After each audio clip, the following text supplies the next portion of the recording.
This is Delia Ivanoff. Can you please introduce yourself and your background, Delia? Philippines represented here, but if you look at my last name, it sounds Slavic because I was married to a Bulgarian person. So a lot of people say, how did someone like you end up with Ivanov name? But that's the story. So I work at the Water Management District. I've been working there for the past 22 years.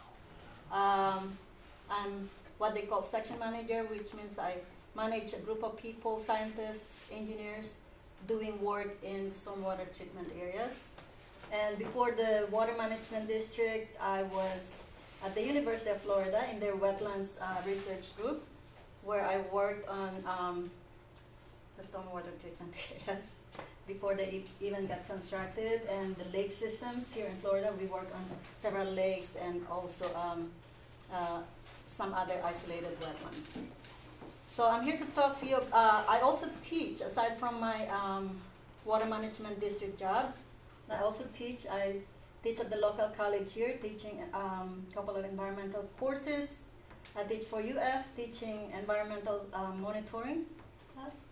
And I teach for University of Phoenix, doing on environmental sustainability. So there's no exam today because I'm tired of grading exams and reports. So I'm here to talk to you about the Everglades stormwater treatment areas. There's many other, there's a few other STAs here in the area, but I'll be focusing on what we call south of Lake Okeechobee. Oops. Let's see. All right, so here's the, we don't have a pointer, right? This is it, I guess. So here's our, right now it used to be 6, now it's 5 STAs. We have the oldest one, STA 1 West, just to the west of Wellington in Palm Beach County. And then 1 East, STA 2 right here, south, STA 3-4, STA 5-6. STA 3-4 is the biggest with 16,000 acres. I should have converted this to hectare, but 16,000 acres, the biggest, and all in all, the systems that we have is Southern STAs, the Everglades treatment area STA is the biggest treatment area of its kind in the world. So you'll get to hear some of the features and some of the nuances in operating such large-scale treatment areas. So aside from varying sizes, these STAs have varying operational timelines. That means they weren't constructed all at once. Some were built in the early 90s, early 2000s, and some have just been expanded about 3 or 4 years ago. They have varying characteristics. Some of the areas were previously, in previously farmed lands. So what does it mean when you have an area that's supposed to remove nutrients and you construct it in Carmela's old farms? What does that mean? High nutrients. So sometimes it takes time for them to be effective because of that, because when you start flooding, some of the nutrients will be released from the soil, so you're delivering water with a lot of nutrients, but you're also releasing a lot of nutrients from the old farm soils. And a small portion was constructed in some previously existing wetlands, which most of those are performing really well. They start performing really well from the get-go. They also have different soil characteristics, which means two. The primary soil type in Florida is sandy soil, but many of the areas where we built these STAs have peat substrate, peat, from old marshland residues. All right, why do I keep pressing that?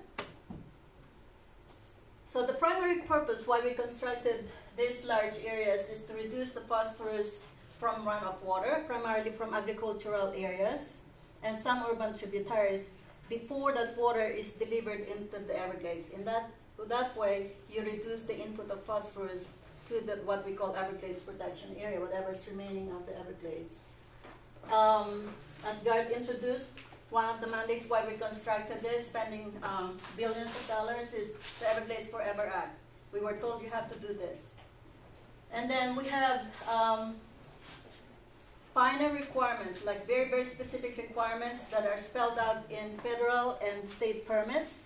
One is called National Pollutant Discharge Elimination System, and then the Everglades Forever Act permit. This permit tells you this is how you operate this, and if there's anything anomalous, you have to tell us. You have to always interact with the regulators issuing these permits. And then there's associated consent decrees, which are, spell out some of the more detailed specifics.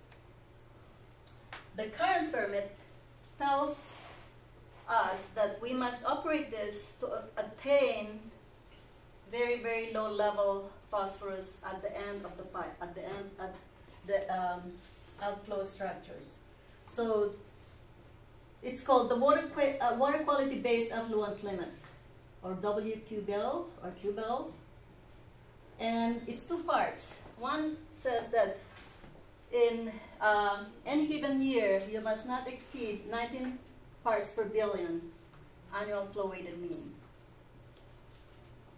The second part says that you must not exceed 13 parts per billion long-term flow weighted mean in more than 3 out of 5 years.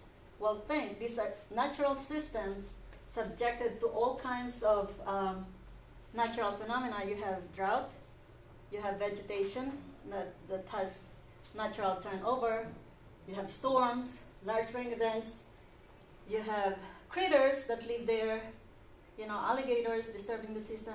So a lot of those can challenge us attaining this. But we're working on it. We're doing a lot of big projects, small projects to get us closer to that.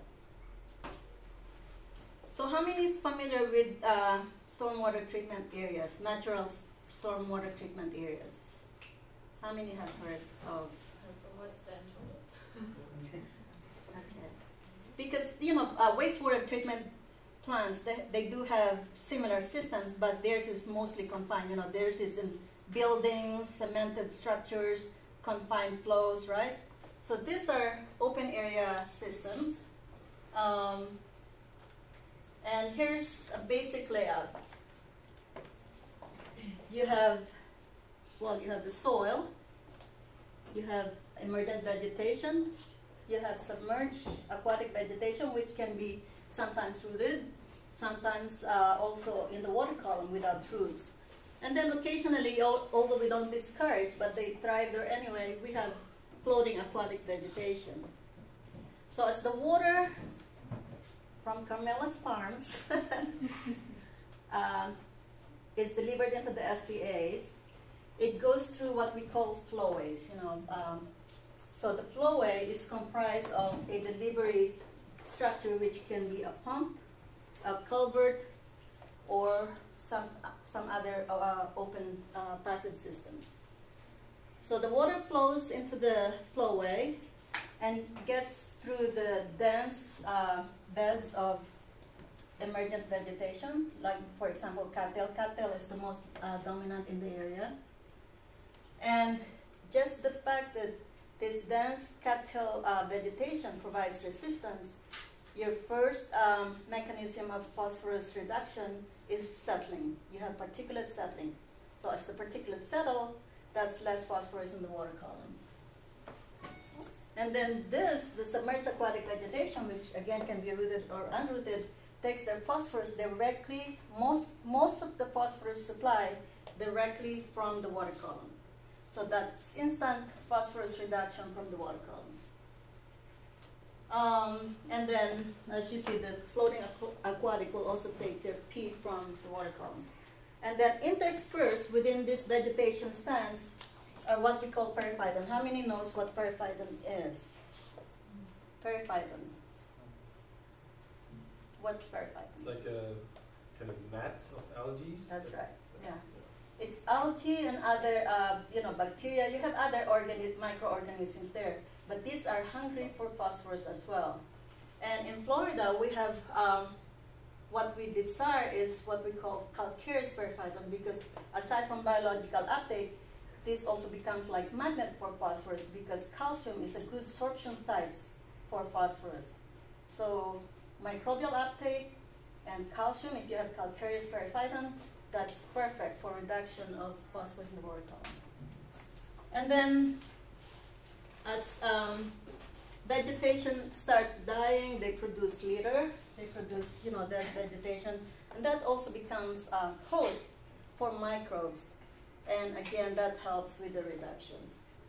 So as you deposit, tons and tons of this litter and calcium precipitate, as this decompose, you get a lot of calcium build up, so get deposited on the soil.